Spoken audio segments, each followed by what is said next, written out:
செல்வகுமாரின் இன்றைக்கு ஏப்ரல் 22 நிழல் இல்லாத சூரியனின் குத்துக்கதிர் விழக்கூடிய இடம் எது? தமிழ்நாட்டிலே நிழல் இல்லாத பகுதி எது என்பதை பார்ப்போம். நேற்றைக்கு கடலூர் மாவட்டம் வரைக்கும் பார்த்தோம். இன்றைக்கு அதற்கு வடக்கே சூரியன் குத்துக்கதிர் விழ இருக்கிறது. புதுச்சேரியோட முதலியார்பேட்டையை மையமாக வைத்து தவளைக்குப்பம், அரியாங்குப்பம் மற்றும் அதன் தெற்கு பகுதி கடலூரில் இருந்து மஞ்சக்குப்பத்தில் இருந்து இன்றைக்கு நாம் அந்த சூரியன் குத்துக்கதிரை எதிர்பார்க்கலாம். இந்த சூரியன் குத்துக்கதிர் புதுச்சேரியை மையமாக வைத்து மரக்காணம், கூனிப்பேட்டை, வல்லத்தம்மன் கோவில், காலாப்பேட்டை இந்த பகுதியை மையமாக வைத்து முதலியார்பேட்டை மற்றும் அப்படியே மேற்கு நோக்கி இதன் மையமாக வைத்து கடலூர் மாவட்டத்தின் கடலூர், மஞ்சக்குப்பம் உள்ளிட்ட பகுதிகள் மற்றும் மரக்காணத்திற்கு தெற்கு பகுதி வைத்து மேற்கு நோக்கி நகர இருக்கிறது. வில்லியனூர் மற்றும் அப்படியே பார்த்தீங்கன்னா விழுப்புரம் நோக்கி, விழுப்புரம், திருக்கோவிலூருக்கு தெற்குப்புறம் திருக்கோவிலூர் மற்றும் சங்கராபுரம், பாப்பிரெட்டிப்பட்டி, கல்வராயன் மலைப்பகுதி, தொப்பூர்லேருந்து அப்படியே மேட்டூரோட வடக்கு பகுதி நெருப்பூர், இந்த பெண்ணாகரத்துக்கு தெற்கே உள்ள பகுதிகள் இங்கெல்லாம் சூரியன் குத்துக்கதிர் விட இருக்கிறது. அப்படியே பார்த்தீங்கன்னா கர்நாடக எல்லையோரம் சாம்ராஜ் நகர் உட்பட சாம்ராஜ் நகர மையமாக தான் வச்சு இன்னைக்கு நகரம் சூரியன் குத்துக்கதிர் சாம்ராஜ் நகர் மற்றும் அப்படியே பார்த்தீங்கன்னா KRS டேம், கிருஷ்ணராஜசாகர் அணைக்கட்டு பகுதி மற்றும் குடகு இந்த பகுதியெல்லாம் இன்றைக்கு சூரியன் குத்துக்கதிர் விழுந்து அப்படியே பார்த்தீங்கன்னா கண்ணூர், காசர்கோடு இந்த பகுதி வழியாக அது விலக இருக்கிறது.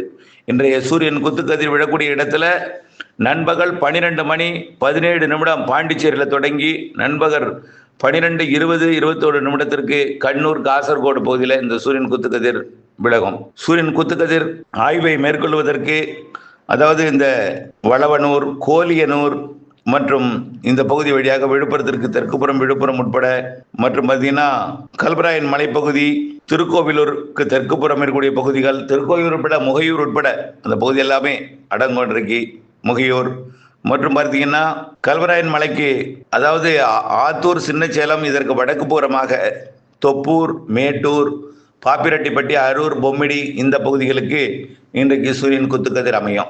இந்த ஆய்வை நீங்கள் மேற்கொள்ளும் பொழுது அந்த அறிவியல் உண்மையை நீங்கள் ஆய்ந்து அந்த உண்மையை அறிந்து கொள்வதற்கு அறிவியல் மனப்பான்மையை மாணவர்களுக்கும் வளர்த்து கொள்வதற்கு 11:45 12 மணிக்குள்ளர 90 டிகிரி நேர் செங்குத்தாக ஒரு குச்சியை நட்டு நேர் செங்குத்தாக இருக்கணும்.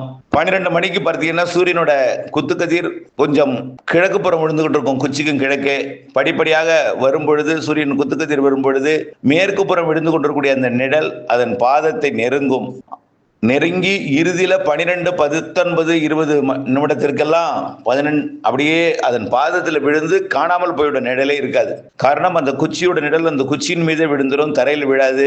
அதனால இதை வச்சு நீங்கள் சூரியனின் குத்துக்கதிர் விழக்கூடிய இடம் என்பதை உணர முடியும். இன்றைக்கு நாளைக்கு இதே இடத்துல நேற்றைக்கு இந்த இடத்துல இந்த குச்சிக்கு வடக்கு புறம் நிழல் விழுந்திருக்கும். இன்றைக்கு நிழல் விழாது. நாளைக்கு இந்த குச்சிக்கு தெற்கு புறம் நிழல் விடும்.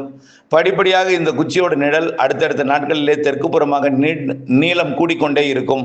ஜூன் 21 அது கடகரேகைக்கு சென்றது மிக நீண்ட ஒரு நிழலை தெற்கு பக்கம் விழச் செய்யும். பிறகு படிப்படியாக அந்த நிழல் நீளம் குறைந்து ஆகஸ்ட் மாதம் முதல் 2வது வாரத்தில் நிழல் இல்லாத நாள் பகுதியாக மீண்டும் ஒரு கோடையாக தென்மேற்கு பருவமழை காலம் என்பதனால சாரல் மழை வரும் என்பதனால குளிர்ந்த காற்று இருக்கும் என்பதனால் அப்போ வெயில் தெரியாமல் சூரியன் குத்துக்கதிரை மட்டும் மீண்டும் ஆகஸ்டில் விழ செய்து செப்டம்பர் 21 நிலநடுக்கோட்டுக்கு போகும்.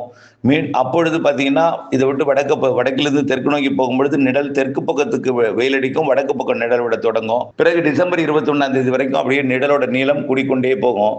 பிறகு அங்கிருந்து டிசம்பர் 21 மார்ச் 21 நிலநடுக்கோட்டுக்கும் மீண்டும் ஏப்ரல் மாதம் இந்த 22 மீண்டும் அந்த புதுச்சேரி பகுதிக்கும் வந்தடையும். நாளைக்கு 23 மாமல்லபுரம், 24 சென்னை, 25 பழவேற்காடு, 26 ஆந்திர பகுதிக்கும் விலகி செல்லும் என்பதையும் இந்த ஆய்வின் மூலமாக நீங்கள் அறிந்து கொண்டு மாணவர்கள் இந்த ஆய்வின் மூலமாக சூரியன் குத்துக்கதிர் விழக்கூடிய காரணத்தினாலே வடக்கே 23 டிகிரிலிருந்து தெற்கே 23 டிகிரி வரைக்கும் நிலநடுக்கோட்டை மையமாக வைத்து சூரியன் குத்துக்கதிர் பூமி 23 டிகிரி சாய்ந்த நிலையில் சுற்றுகின்ற காரணத்தினால சூரியன் குத்துக்கதிர் வடக்கும் தெற்குமாக பயணிக்கிற காரணத்தினாலே கோடை காலம், குளிர்காலம், மழைக்காலம் என்று அடுத்தடுத்து மாறி மாறி வருகிறது என்பதையும் நீங்கள் இந்த நிகழ்வு பூமி உருவான காலத்திலிருந்து தொன்று தொட்டு நடைபெற்று கொண்டிருக்கிறது என்பதையும் நீங்கள் அறிந்த உண்மையை பிறருக்கும் ஆய்வு மனப்பான்மை ஏற்படுத்தி அவர்களும் ஆய்வின் மூலமாக அறிவியலை உணர்ந்து பயன்படுத்தி கொள்ள வாழ்க்கையில அன்போடு கேட்டுக்கொள்கிறேன். நன்றி.